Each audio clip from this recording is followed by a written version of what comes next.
안녕하세요. 클릭 세상 속으로 박성호입니다. 남한 인터넷에서 많은 관심을 받은 이야기를 쉽게 풀어서 전해드립니다. 대통령이 사랑을 한다. 사장이 사랑을 한다. 범죄자가 사랑을 한다. 자, 이게 도대체 무슨 말인가 하실 텐데요. 사회관계망 서비스에서 공유되는 한국 연속극, 그러니까 드라마의 특징이랍니다. 재미로 공유되는 글이지만 1년간 제작되는 드라마만 150편에 이르는 남한에서 드라마 소재로는 당연 사랑 이야기가 많습니다. 하지만 최근에는 새로운 바람이 불고 있습니다. 일반인들에게는 미지의 공간이자 금기의 공간인 교도소 이야기가 뜨거운 관심을 받고 있는 건데요. 그 이유가 무엇일까요? 첫 번째 소식으로 짚어봅니다. 교도소를 배경으로 삼은 드라마가 최근 1년 사이 봇물 터지듯 쏟아져 나오고 있습니다. 사실 영화에서는 감방이 종종 등장했지만 드라마에서는 상대적으로 드물었는데요. 요즘에는 감방 드라마 열풍이라고 할 정도로 교도소를 소재로 삼는 드라마가 안방까지 진출한 겁니다. 그 포문을 연 건 2017년 초에 방영된 피고인이라는 제목의 드라마입니다. 억울한 누명을 쓴 검사가 교도소에서 탈옥해 무죄를 입증해가는 과정을 담았는데요. 최고 시청률이 무려 28.3%까지 치솟기도 했습니다. 뿐만 아니라 2017년에 방송된 드라마인 의문의 1승, 2판 4판, 투캅스에서도 교도소 이야기가 비중 있게 다뤄졌는데요. 가장 큰 화제를 모은 건 2018년 1월 18일에 종영한 슬기로운 감방 생활이라는 제목의 드라마입니다. 이 드라마는 평범한 사람이 어느 날 갑자기 범죄에 휘말리게 되면서 교도소에 수감되는 모습을 그렸는데요.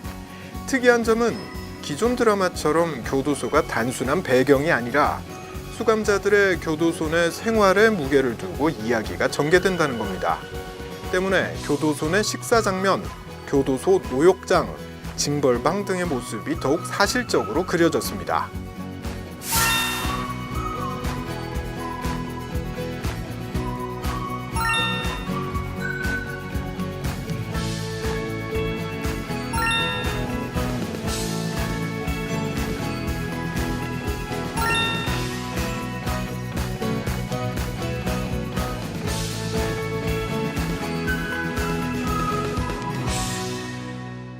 이렇게 감방 소재 드라마들이 늘어나고 또 인기를 끄는 이유는 뭘까요?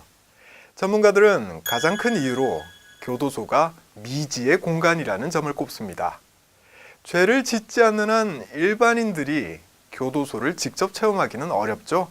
때문에 교도소 생활을 조명하는 드라마들은 시청자들의 호기심을 자극하기에 충분하다는 겁니다. 감방을 소재로 한 드라마가 인기를 끄는 이유는 또 있습니다.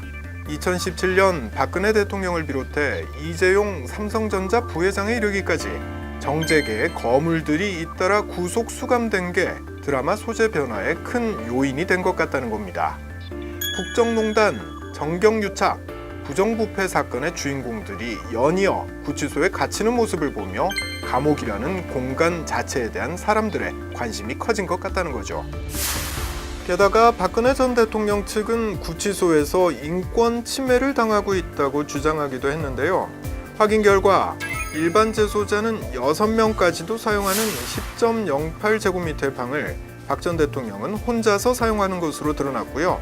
이를 계기로 사람들은 구치소 내 공간이 어떻게 배치됐는지를 TV 보도를 통해 들여다보며 미지의 공간에 대한 호기심을 충족할 수 있었습니다. 감방 생활이 배경인 드라마의 인기가 높아지다 보니 최근에는 연예인들의 교도소 체험기를 다룬 착하게 살자라는 제목의 오락 프로그램까지 전파를 탔습니다. 하지만 너무 과하다고 생각해서일까요? 일각에서는 교도소를 소재로 삼는 방송계의 이 같은 새로운 시도를 부정적으로 바라보는 시선도 있습니다. 범죄를 미화할 가능성이 있다고 판단하기 때문입니다.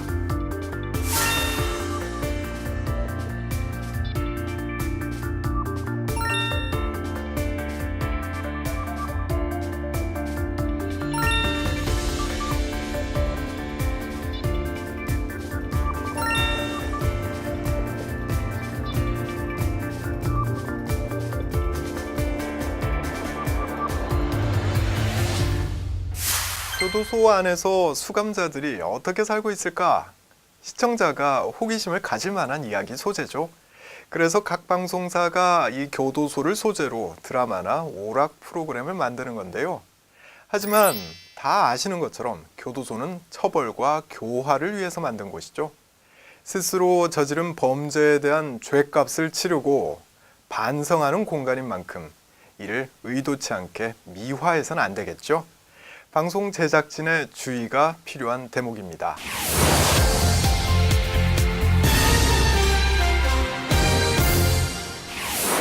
남한의 지상파 방송사인 MBC와 KBS는 2017년 9월 4일 나란히 파업에 돌입했습니다. 때문에 뉴스 분량은 반토막이 났고 라디오도 진행자 없이 음악만 틀어주는 등 파행 방송이 계속됐는데요. 그럼에도 불구하고 대다수 시민들은 사회관계망 서비스를 통해 끝까지 응원하고 지지한다 이런 식의 반응을 쏟아냈습니다. 이에 힘입어서 두 회사는 긴 파업을 끝내고 방송 정상화에 나섰는데요. 자, 그간 MBC와 KBS에서는 도대체 무슨 일이 있었던 걸까요? 그 지난했던 과정을 짧고 굵게 짚어봅니다. 2017년 12월 26일 MBC 간판 프로그램인 뉴스데스크를 시작하며 진행자는 시청자들을 향해 사과의 말을 전했습니다. 권력에 충성했고 공영방송의 진짜 주인인 국민을 배신했다라고 운을 뗀 뒤 결과적으로 나쁜 뉴스가 계속 나왔고 기자 윤리를 지키지 못한 점 깊이 반성한다라고 말했습니다. 이 사과 발언은 지난 10년간 MBC가 걸어온 길을 단적으로 보여줬는데요. 그 시작은 이명박 정권이 들어선 2008년으로 거슬러 올라갑니다. 정부의 비판적인 태도를 보이는 방송 관계자들이 하나둘 프로그램에서 퇴출당했던 거죠. 비상식적인 일들이 계속되자 2012년 MBC 직원들은 방송의 독립을 요구하며 170일간 파업에 나서기도 했지만 결국 그 파업은 뜻을 이루지 못했습니다. 이후 MBC 경영진은 파업에 참여했던 상당수의 기자와 PD 등을 담당 업무에서 배제하고 업무와 전혀 무관한 부서로 배치하기도 했습니다. 이는 공중파 방송으로서의 공정성보다는 정권의 입맛에 맞는 방송을 만들려는 시도로 해석됐습니다.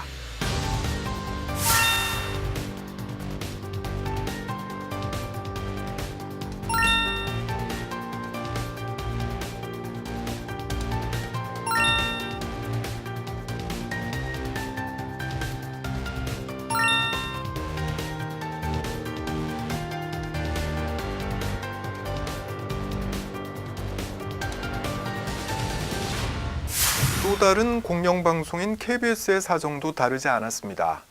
노무현 정부 때 임명된 정현주 사장은 임기를 마치지 못하고 해임됐습니다. 이를 반대하던 상당수 기자들도 해직됐으며 낙하산 인사는 줄곧 정권 편향적인 방송을 하도록 보도 지침을 내렸습니다. 언론의 기능을 하지 못하는 MBC와 KBS는 시청자들의 신뢰를 잃었고 점점 더 외면받기 시작했습니다. 위기감을 느낀 방송사 내부에서는 더 늦기 전에 방송을 정상화시켜보자는 자성의 목소리가 높아졌고 이를 위해 파업이라는 극단적인 선택을 했던 겁니다. 해당 방송사의 많은 직원들은 사장 퇴진을 외치며 사상 초유의 동시 제작 거부에 나섰지만 비판의 목소리도 적지 않았습니다.